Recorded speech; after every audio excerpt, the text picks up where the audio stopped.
nó nó chập bò nhau năm thuâm này ta tổ tôm bao và chờ một phải ô theo nó to thì han thế này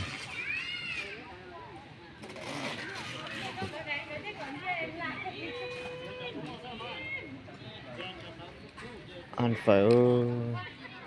đâu thì tiêu han party nó đã nó là thấy đâu đổ thì tiêu han party là này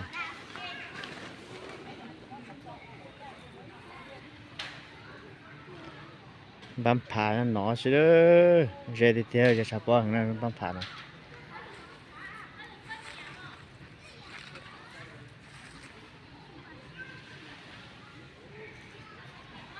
ba xe nàyตัวผลน้ำท่วมเลยsắp quaน้ำท่วมจันยsinh đầu thế này xong rồiจันยดันnó này